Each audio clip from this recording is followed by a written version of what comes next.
You know, in the world of aviation, there is no bigger fight than Boeing versus Airbus. It's a classic. And right at the top, you've got the 737 MAX 10 and the A321XLR. And it looks like they're in this epic head-to-head battle. But is that what's really happening here? Let's dig in. I mean, just look at these two. They are the planes that dominate the skies for pretty much any flight that isn't a super long-haul trip. They are the absolute workhorses of the entire global airline industry. And these latest versions? Well, they're pushing the boundaries of what a single-aisle jet can even do. All right, so here's what we're going to cover. We'll start with the history, the titans of the sky. Then we'll get into the real meat of it, a tale of two missions. We'll hit the ultimate spec sheet, of course, then winning the airlines business, what really matters. We'll talk about the game-changing X factors, and finally, wrap up with what's next for flying and why this all matters to you. Okay, let's kick things off. To really get what's happening today, you gotta go back, way back. This isn't some new rivalry. It's been building for decades. So get this, the Boeing 737 has been flying since the late 60s. It became the best-selling jet of all time, a real dynasty. But then, in 1988, Airbus just crashes the party with the A320. And it wasn't just another plane. It was a technological game-changer with its fly-by-wire system. Ever since then, the fight has just gotten more and more intense, which brings us to today's super-efficient Neo and Max versions. Okay, so this is where it gets really interesting.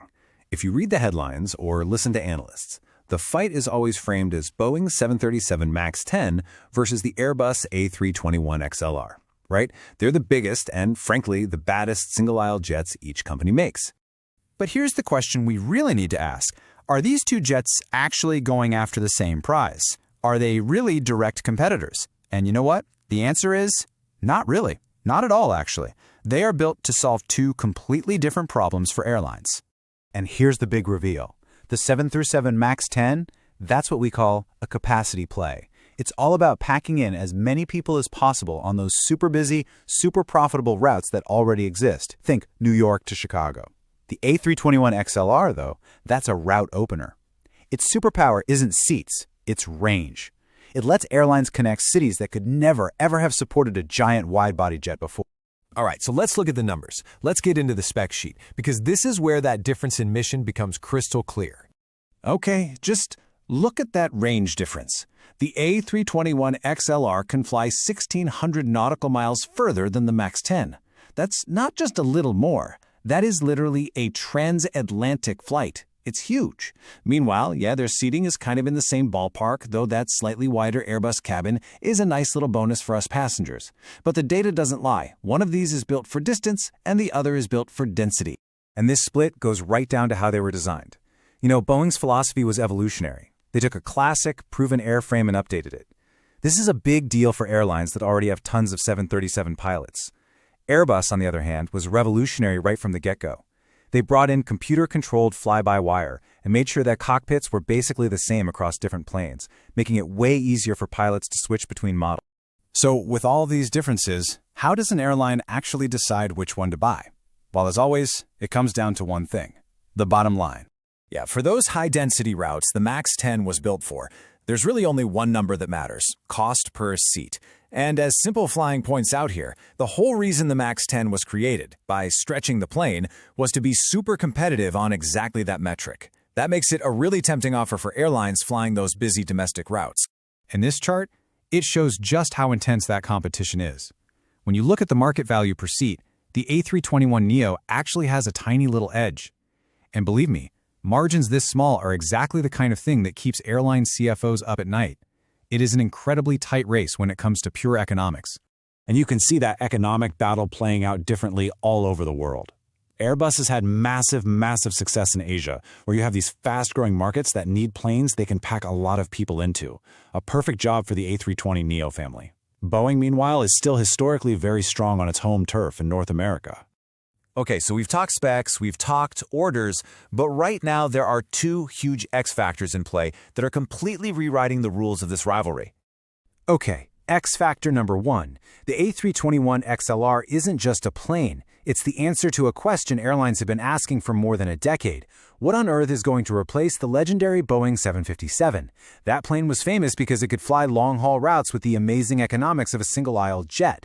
And for years, there was nothing. The A321XLR is the first narrow-body jet that can truly finally do that same job.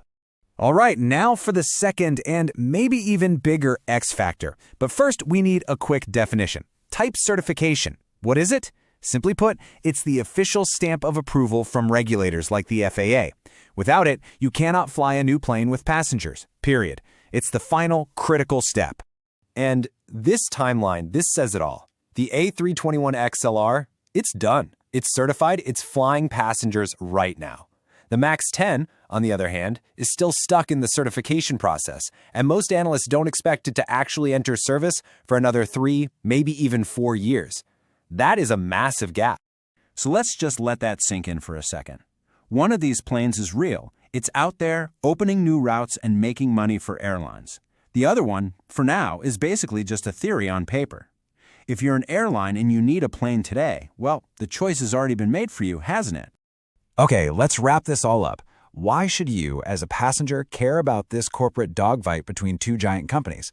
Well, because it directly, and I mean directly, shapes the future of how you travel. Think about it. The A321XLR's success?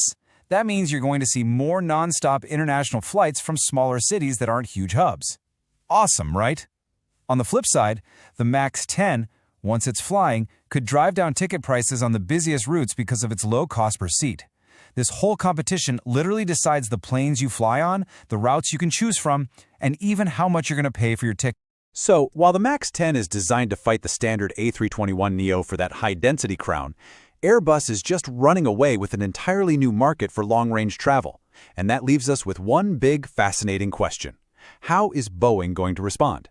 What's their next move? The next play in this high-stakes chess match is theirs.